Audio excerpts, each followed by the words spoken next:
Hi, I'm Carol Hunter, the Money Mender, and I would love to welcome you right now in this moment to my Be Free 2020 challenge, where we are working to help you become as debt-free as possible before the start of a new decade. And so this is a very exciting time in my life as well as your life, because the goal is to help 20,000 women and a few men to achieve debt freedom by the year 2020.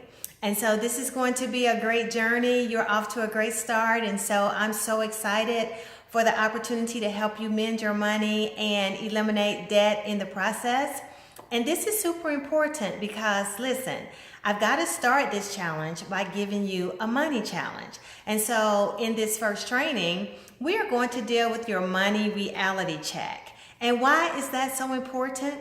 Well, if you don't know where you're starting from, you won't know how to get to where you want to be, and that's at a debt-free place by the end of this year as we complete this decade and move into a new decade, thus be free by 2020. So what do I mean when I say your money reality check? Well, we're talking about your authentic money truth, like where you really are, what's really going on, how did you get to your money story, all of that in the above. And so to get this challenge started and to help you have a very realistic money freedom check, I want to give you 25 questions that you have to look at if you're really serious. Now, this is for the serious people. So again, I'm talking about helping 20,000 women and a few men, because I don't want to exclude the brothers, but I want you to get really honest, up close and personal with where you are. So I have 25 questions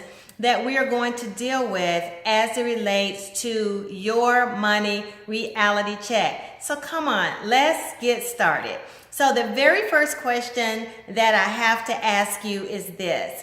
So how much money or cash flow do you currently have coming into your household right now? I mean, from all sources: paychecks, rental income, alimony, child support, part-time job, whatever you're doing. How much money is coming into the household? Because you've got to know that. We've got to know what you're working with. And then your second question then is to the married people, because if you're single, that's one thing, but if you're married, then my second question would be, if you are married, then how much money are you and your spouse jointly bringing into your household on a monthly basis? Because again, that number needs to be true. It needs to be real. Both of you need to know what it is, and therefore you can set your goals and your plans accordingly. And my third question would be, if you are married, and I believe this, and hopefully those of you that are married believe this and will start to operate by this principle.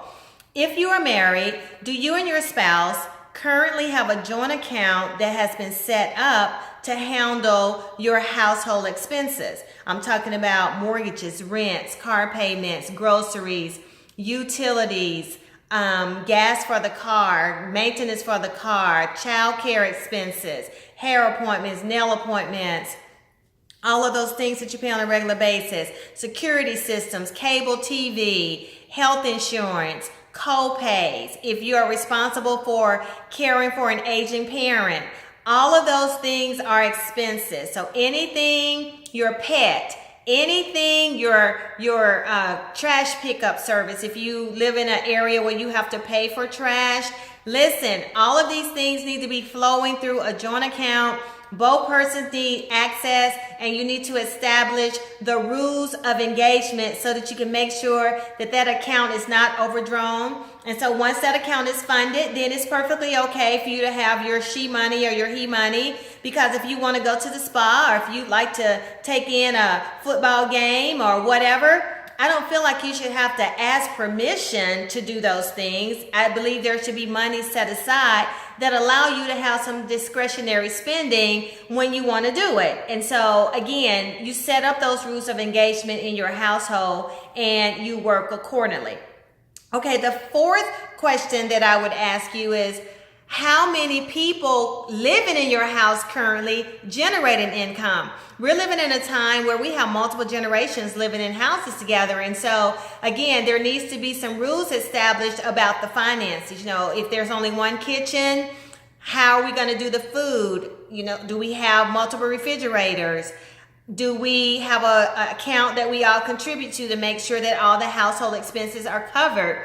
Because if there are people living in your house, adults that are generating income as well as creating expenses, there needs to be a system in place so everybody understands how we're going to dwell together in this one family. The fifth question would be, how much money are you spending on a regular basis for all of the things that have to be paid? I mentioned earlier about having the joint account. Now this applies to whether you're single or married. Do you know how much money you're spending on all of those things that I listed? Your rent, your mortgage, all of the things that have to be paid out on a regular basis. Do you know? Do you have the number? Your school loan debt, your credit cards, your loans, your car payment, anything, music lessons, football fees, field trips, everything that you are spending money on. Do you know how much that's costing you? Because remember, in the very first question, I asked you how much money is coming in. Well, that's part of the equation. You want to make sure that you don't have more going out than you have coming in. And when you have the answer to both of these as you're doing your money reality check, that's going to make your life a whole lot better. So then number 6 would be, once you have paid everybody and everything that needs to be paid for the month, do you have any discretionary income left over? In other words, is there a surplus at the end of every month once you pay out all of your expenses? Because that is going to factor in very heavily into what you can do in this Be Free by 2020 challenge. And, you know, how much are you saving? How much are you investing? What are you doing with this money? You know, where is it going? If you have a surplus, what's the real deal at the end of the month? So we're moving along in our money reality check. So it's going to get better and we're going to go higher. So question number 7. If you don't have any discretionary income left over after everything is paid that you can pay, the bigger question is, do you currently have enough money to pay all of your financial obligations that you are responsible for? Because that too tells you a story about your money reality, because that lets you know that you're overextended. Something has to give. Either more income has to come in or less expenses have to be paid. So I'm not saying just stop paying people. What I'm saying is you got to figure out how to decrease your expenses. For example, if you have cable TV or, you know, some type of satellite service, is that a necessity based on the fact that you can't pay all of your debts right now? You know, all of the things that you're paying for on your mobile phone service, is that really a necessity? Do you really need a mobile phone and a landline right now? Because the money has to be decreased somehow in order for you to take care of what you need and then begin to look at your wants. Number 8, if you do have discretionary income left over, then at this point, you should be thinking about, since I'm planning to be free by 2020, I want to have less debt than I have right now. How much of this discretionary income can be allocated to knock out, eliminate, get rid of, crucify your debt? How much of your discretionary income can you use and how much are you willing to use? Number 9, are you currently allocating any money for emergency reserve? I mean, everybody at some point in life is going to be faced with and suddenly type of situation that will require that you have some resources in terms of financial resources available to handle that situation.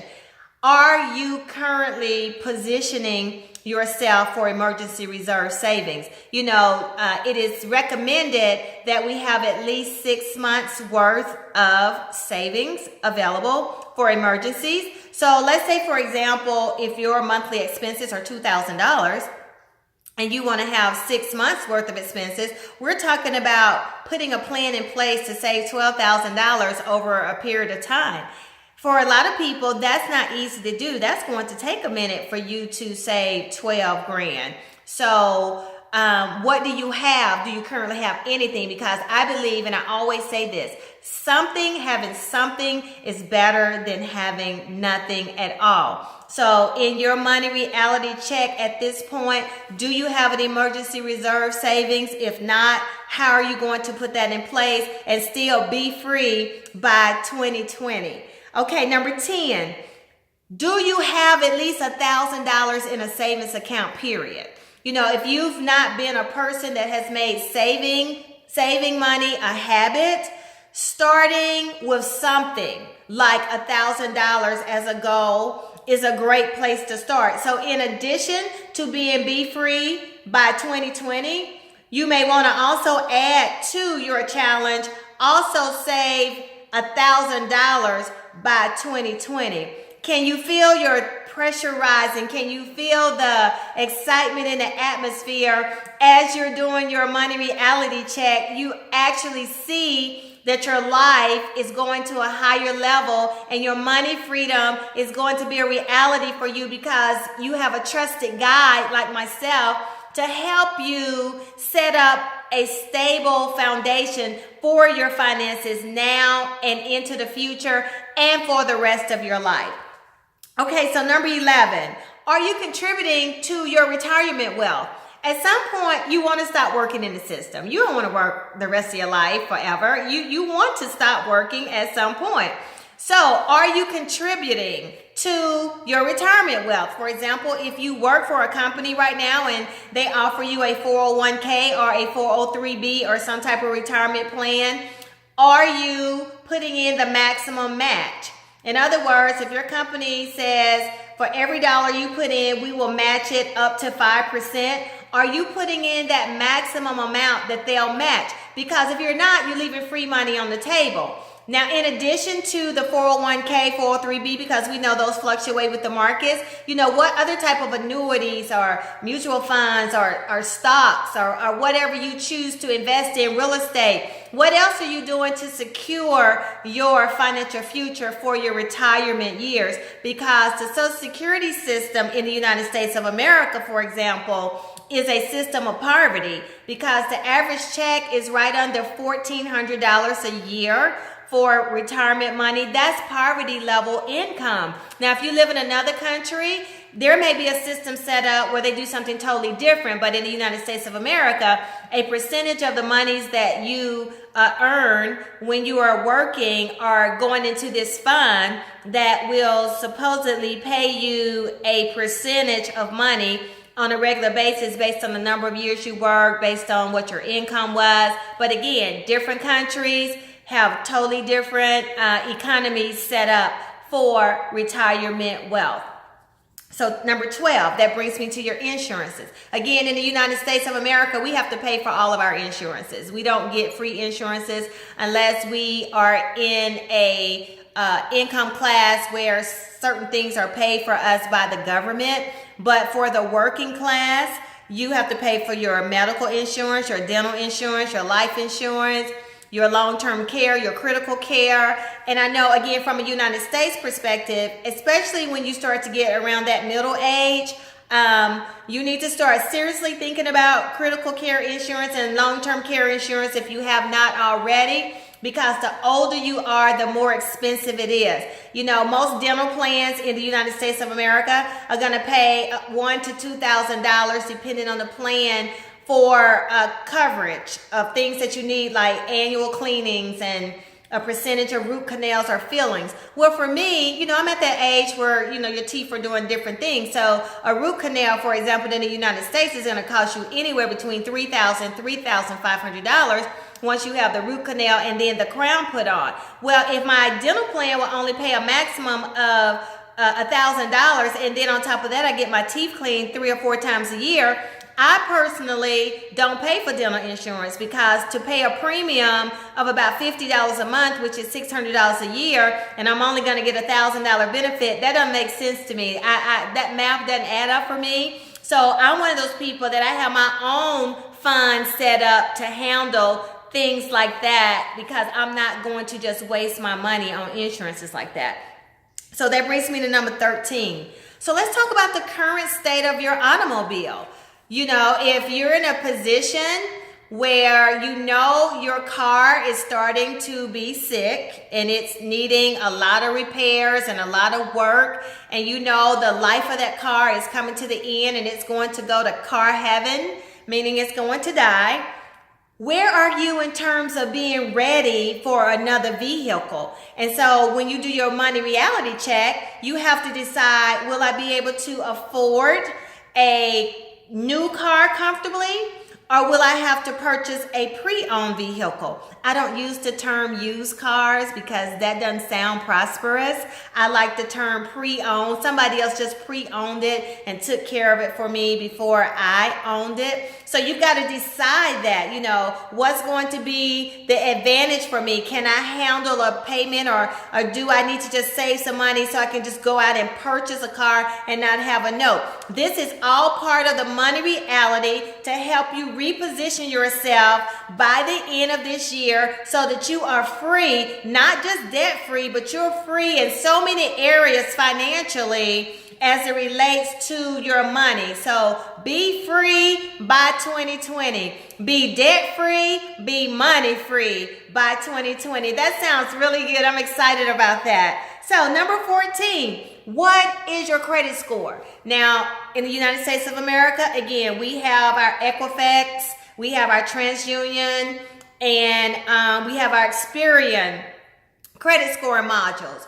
Different countries use different scoring modules. You know, our scores range from about 300 to 850. The range of scores in other countries may be different, but I do know in this country, once your score reaches a 740, which is excellent, anything 740 or higher, you can get the best, most optimal rate to borrow money, so it will cost you less to borrow money. The lower your score, the more it's going to cost you. So what I would say to you is, if you don't have one already, and I'm not sure if this is only for the U.S., but in the United States of America, you can set up a Credit Karma, that's credit, KARMA.com account, and that's going to give you 2 of your 3 credit scores, which is close enough for you to know where you are. But it's also going to supply you with a lot of information to help you understand why your score is where it is. It's important for you to know what your score is, but then it's equally important for you to know why your score is where it is. And you want to always have yourself in a position where if you should have to borrow money, you get the optimum rates. You know, if you live in a different country other than the United States, then you want to defer to the credit scoring modules for your country. So number 15, we're almost there. This is your money reality check. This is how you start off with a Be Free by 2020 challenge with yours truly, Carol Hunter, the Money Mender. So question number 15, what is your current net worth? Well, if that's a new term to you, let me give you a basic definition of what that is. So net worth is what happens when you take your assets, which are things that you own, and you subtract your liabilities, which are things that you owe, and the difference between those two is considered as your net worth. It's how much you're worth. It's the value of how much you are worth financially. So, you know, that includes your money in the bank. That includes your the value of your life insurance policy. That includes your precious metals. That includes your real estate investments. That includes any other investments that you have. That includes the equity that you may have in your home. Let's say your home has a value of $250,000, but you only owe $150,000, or if you live in another country where you use pounds or some other metric for money, defer to that. But in the USA, we use dollars. So if your house is worth $250 and you owe $150,000, that means the difference between $250 and $150 is $100. So you have $100,000 of equity in that home, which can be applied or included in your net worth. Because if you were to sell that house at $250,000 and you only owe $150,000, when the deal is sealed, you are now the recipient of $100,000. So right now it's just paper money. But if you were to sell the house and go to a closing for real estate, they're going to cut you a check for $100,000 of money that can now be deposited into your bank. Or, of course, you can turn around and apply that to another house if you're in that situation. So hopefully that helps to give you an idea. The thing I want to say is this: compute your net worth. Calculate it, because you want it to be a positive number. You don't want it to be a negative number. You don't want your liabilities to be higher than your assets, because that means you have a negative net worth. And so you've got to grow up from that negative, get to zero, and then start building. Okay? So question number 16. Do you have a small business that is currently paying you a salary or paying for a percentage of the expenses in your household? If you're like me, I don't have a brick and mortar set up anymore. I don't have an office building. I don't have staff. I don't have to pay overhead and all the things that I paid for years. I've been in business for over 3 decades now. And so a large percentage, over 2 decades of the time I was in business, I had a brick and mortar setup. So I had to pay for utilities, phone lines, staff, office supplies. Well, now I have my office in my home. And because my small business is actually run from my home, a percentage of my home is utilized and designated for my small business. Well, that means that percentage of my square footage, first of all, can give me a tax break. That also means that, for example, my utility bills, let's say that 30% of my home is utilized for my business. Well, I can charge my business 30% of my electricity bill because my business consumes 30% of the space in my home. So let's say if my bill was $100, just so I can do the math in US dollars, then 30% of that would be $30. So my personal would pay $70 and my business would pay $30. So that's $30 less that I have to spend on my personal money, because me and my business are occupying my home. I am a huge proponent of small business ownership, and I highly encourage you to think about moving in that direction. But for right now, be free by 2020 is what we're focused on. We're almost there. So number 17, are your school loans in deferment? In the United States of America, we have to pay for our own education. In other countries, it's paid for you. It's part of your system. If your loans are in deferment, they normally are only deferred for about 6 months, and then you have to start paying a monthly payment towards them. So as you're doing your money reality check, if your school loans are in deferment, how close are you to that 6-month deferment period being over and expired? And now, before the end of this year, before we go into 2020, you're going to be expected to make some type of payment. I highly encourage you to consolidate them if you have multiple ones, so that you will at least have one payment. Number 18, do you have financial obligations for an aging parent? I mean, that's a very common thing today, where parents are having to move in with their children and you're not financially prepared for that, but because it's your mom, your dad, you're like, oh, wow, just overnight, we've got to make a decision about our parents. Are you financially prepared? If that were to happen to you in this year while you're working your Be Free by 2020 challenge, are you prepared to handle that? What would that do? Would that be a train wreck to your finances, or are you in a good place to handle that? Number 19, are you a grandparent that all of a sudden had to start raising a grandchild? Perhaps your child died, or, they were, incarcerated, or they just decided to abandon the child. I mean, there are many reasons why grandparents are raising their grandchildren. and you're at an age where you thought everything was going to be going in a different direction and you have a new normal. And so because you have a new normal with this responsibility, your money has a new normal. How would that affect you being free by 2020 if that's your reality? Number 20, in this country, if you don't pay your taxes in the United States of America, a tax lien can be put against your property. So that means that you're either underpaying your taxes or you're not filing tax returns by the April 15th or the extension deadline of October 15th. Get that right this year. Get that right with the IRS. Do not be a remaining target for them to come after.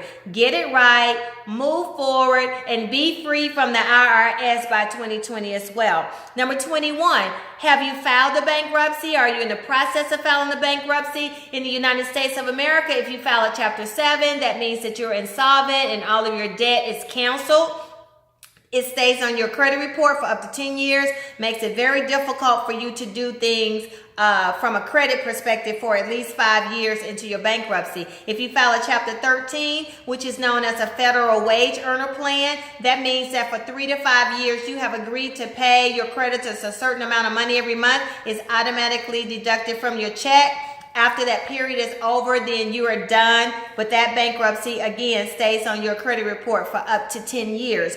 Number 22, are your wages being garnished? Come on, people. Don't put yourself in a position where you allow a creditor to send a letter to your company that says we are now going to deduct 25% of your money without you giving permission because they received a judgment against you. Again, that's in the United States of America, may be different in a different country. We're just doing a money reality check to cover all bases. So get that situation worked out, because typically what happens is when that garnishment comes through, then you go ahead and file bankruptcy because you can't live off of a 75% income. Number 23, are you in a pending lawsuit? If you're involved in a lawsuit and you may have to pay out some money in this year, how is that going to affect your Be Free by 2020 strategy? See, with this money reality check, you got to consider everything. You cannot leave anything out because we want it to be realistic. Remember, your money reality check is your authentic truth about your finances.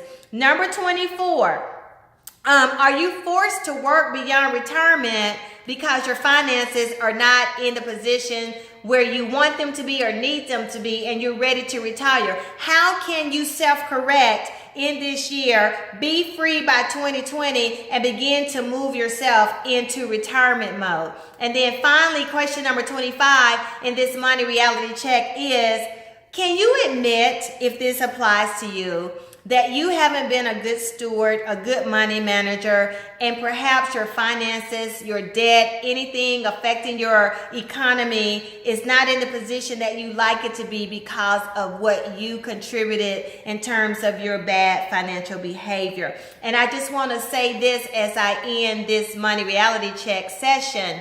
Listen, this is very painful and provokes tears for a lot of people, and that's okay. That's to be expected. It's to be understood, because maybe this is the first time anyone has come like with, hardcore questions, hit you right in the right between the eyes and said, look at you.